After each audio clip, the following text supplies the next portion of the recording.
आज हमारी सुनवाई पर सुप्रीम कोर्ट ने नोटिस कर दिया है जो रिस्पोंडेंट्स हैं state of Tamil Nadu, state of Bihar, union of India, वो लोग रिप्लाई फाइल करेंगे। उनको रिप्लाई फाइल करने का समय दिया गया है। हमारे नॉलेज में ये है कि बिहार में 3 FIR हैं, 2 तमिलनाडु में हैं। तो हमारी मांग यही है कि इन सारी FIRs को क्लब कर दिया जाए, यानी कि इनको एक साथ कर दिया जाए।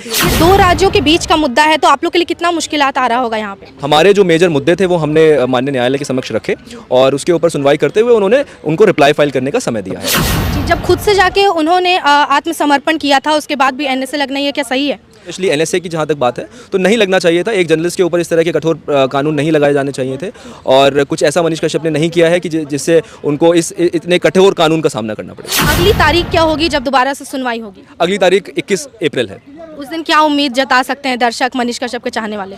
देखिए, मैं जो समर्थक हैं मनीष कश्यप जी के, मैं उनसे कहूँगा कि वेट करें और न्यायालय में अपनी आस्था रखें। एक पत्रकार हैं जो अंदर हैं, वो भी पत्रकार हैं। पत्रकारों के लिए कितना मुश्किल हो गया NSA लगने के बाद? क्या कोई अब खुलकर बोल पाएगा, क्या लगता है? देखिए, मुश्किल तो है, बट खुलकर बोलना भी हमारा अधिकार है जी। तो अगर ये सब चीज़ें हो भी रही हैं तो न्याय होगा। न्याय पे भरोसा रखें, न्याय अभी भी एग्जिस्ट करता है। एडवोकेट के नज़रिए से कितने दूर हैं आप लोग कामयाबी के या मनीष कश्यप को न्याय दिलाने के? दूर या नजदीक तो हाँ, दूर या नजदीक। इस वक्त हम मौजूद हैं सुप्रीम कोर्ट के पास और हमारे साथ जो शख्स खड़े हैं वही हैं जो मनीष कश्यप के लिए गुहार लगा रहे हैं, उनके लिए न्याय की मांग कर रहे हैं। सबसे पहले से आपका बहुत बहुत स्वागत है। जी, थैंक यू। जानना चाहेंगे कि आज कोर्ट रूम में कैसा माहौल रहा और क्या मनीष कश्यप के पक्ष में बात हुई या नहीं हुई? उन्हें राहत मिलती दिख रही है या नहीं? जी, राहत उनको ज़रूर मिलेगी और आज हमारी सुनवाई पर सुप्रीम कोर्ट ने नोटिस कर दिया है जो रिस्पोंडेंट्स हैं state of Tamil Nadu, state of Bihar, union of India, वो लोग रिप्लाई फाइल करेंगे। उनको रिप्लाई फाइल करने का समय दिया गया है। हमारे जो मेजर मुद्दे थे वो हमने माननीय न्यायालय के समक्ष रखे और उसके ऊपर सुनवाई करते हुए उन्होंने उनको रिप्लाई फाइल करने का समय दिया है। ये 2 राज्यों के बीच का मुद्दा है, तो आप लोग के लिए कितना मुश्किलात आ रहा होगा यहाँ पे? देखिए, क्योंकि 2 राज्य इसमें इन्वॉल्व हैं तो इसलिए अब इसमें कोई फैसला अगर कोई कर सकता है तो माननीय उच्चतम न्यायालय कर सकता है और इसीलिए हमने क्लबिंग ऑफ FIR के लगाई है, क्योंकि हम लोग नहीं जा सकते, क्योंकि जहाँ पर एक ही मुद्दे के ऊपर इतनी सारी FIR फाइल हो गई हैं तो हमारे लिए बहुत ही डिफ़िकल्ट है कि हम हर एक स्टेट में जाएं, हर एक FIR के ऊपर बेल लगाएं और तमिलनाडु जैसे राज्य में जहाँ पर हमारे लिए लैंग्वेज बैरियर भी है तो हमारे लिए बहुत ज़्यादा डिफ़िकल्ट है और इसलिए ही हम माननीय उच्चतम न्यायालय के समक्ष आए हैं कि आप कृपया इस मामले को सुनें और हमें राहत दें। क्लबिंग टर्म जो है वो आप लोग के लिए समझना इजी है या जो पढ़े लिखे हैं उनके लिए समझना इजी है, लेकिन दर्शकों को समझाइए कि क्लबिंग है क्या? देखिए, आसान भाषा में मैं सिर्फ यही कह सकता हूँ कि जो कानून है वो ये कहता है कि एक मुद्दे के ऊपर एक ही FIR हो सकती है। अगर किसी ने कोई अपराध किया है तो उसके ऊपर एक ही FIR बनेगी। सेम अपराध के ऊपर आप कई FIR लॉन्च नहीं कर सकते।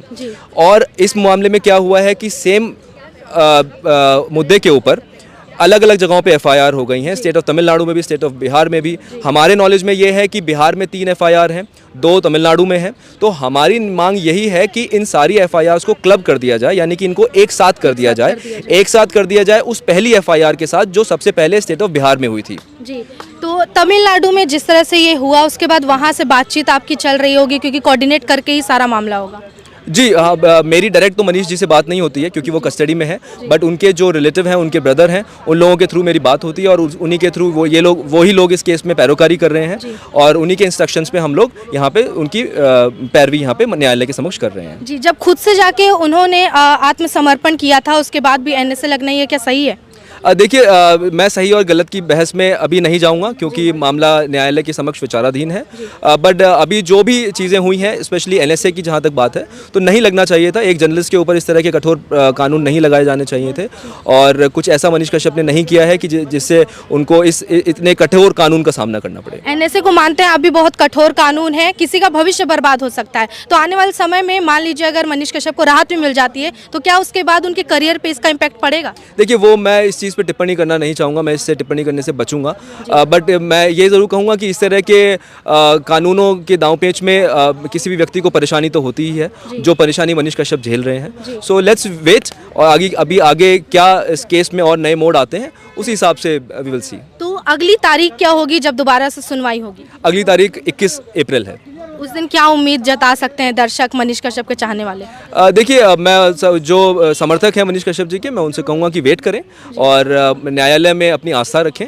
मामला विचाराधीन है, सामने वाले जो रिस्पोंडेंट्स हैं वो लोग रिप्लाई फाइल करेंगे और उनके रिप्लाई के बेसिस पे माननीय उच्चतम न्यायालय फैसला देगी। जी मैम, आपसे जानना चाहेंगे कि हम भी एक पत्रकार हैं, जो अंदर हैं वो भी पत्रकार हैं, पत्रकारों के लिए कितना मुश्किल हो गया है एनएसए लगने के बाद? क्या कोई अब खुलकर बोल पाएगा, क्या लगता है? देखिए, मुश्किल तो है बट खुलकर बोलना भी हमारा अधिकार है जी। तो अगर ये सब चीज़ें हो भी रही हैं तो न्याय होगा, न्याय पे भरोसा रखें। न्याय अभी भी एग्जिस्ट करता है, इसी चीज़ पे भरोसा रखें कि अगर हम कुछ बोल रहे हैं तो उस चीज़ को प्रॉपर दिया जाए कि हम उसको कुछ गलत इंटेंशन से नहीं बोल रहे हैं। हमारे एक जर्नलिस्ट का, एक पत्रकार का काम है हर चीज़ को सामने लेकर आना, जो चीज़ पर्दे के पीछे भी हो रही है उनको भी सामने लेकर आना। तो अगर किसी चीज़ को सामने लेकर आना अगर न्याय नहीं दिलवा सकता तो फिर मेरे हिसाब से कुछ भी नहीं दिलवा सकता। अभिव्यक्ति की आज़ादी आज कटघरे में खड़ा है, उसके बावजूद अब क्या लोग बोलने से डरेंगे नहीं, हिचकिचाएंगे नहीं?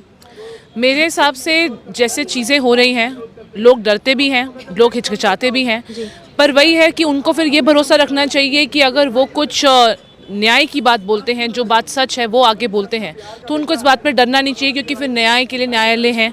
अगर कुछ भी ऐसा होता है तो उनको ज़रूर न्याय मिलेगा। एक एडवोकेट के नज़रिए से कितने दूर हैं आप लोग कामयाबी के या मनीष कश्यप को न्याय दिलाने के? दूर या नज़दीक तो हाँ, दूर या नज़दीक की तो बात ही नहीं है। हम लोग हम पूरी कोशिश कर रहे हैं, हम डे 1 से कोशिश कर रहे हैं, हम 1 अप्रैल से कोशिश कर रहे हैं, जब से कोर्ट की छुट्टियां चल रही थी तब से हम कोशिश कर रहे हैं कि ये मैटर आए और न्यायालय के आगे सुना जाए। तो अब बस हम यही हैं, हम ज़्यादा दूर नहीं हैं और मैं कहूँगी हम ज़्यादा पास भी नहीं हैं। तो बस देखते हैं क्या होता है 21 अप्रैल को। हाँ जी। कहते हैं समय सबसे ज़्यादा बलवान होता है। इस समय हमने बातचीत की मनीष कश्यप के लिए, जो कोर्ट रूम में अपनी राय पेश कर रहे हैं या उनकी दलीलें पेश कर रहे हैं उनकी ओर से, उन एडवोकेट के साथ बातचीत की, उनके ग्रुप के साथ बातचीत की, और जो नज़र आ रहा है, जो सिनेरियो दिख रहा है, उस हिसाब से आपको बताते चले कि कहा गया है कि 21 तारीख की तारीख दी गई है जिस दिन दोबारा से दलीलें पेश की जाएगी और दोबारा से बातचीत किया जाएगा और दोबारा से उस पर आगे की कार्रवाई की जाएगी। लेकिन उनके दर्शक, उनके चाहने वाले जानना चाहते हैं कि क्या मनीष कश्यप को राहत मिलेगी या नहीं। तो उसके लिए आपको बता दें कि सच की जीत हमेशा हुई है, आगे भी होगी। हम पहले भी मनीष कश्यप के साथ थे और आज भी साथ हैं और सच के हमेशा साथ ही रहेंगे। बाकी अपनी राय एडवोकेट की राय पर ज़रूर दीजिएगा, कमेंट बॉक्स में ज़रूर बताइएगा और साथ ही आप मनीष कश्यप को लेकर क्या सोच रहे हैं ये राय देना बिल्कुल ना भूलें। धन्यवाद।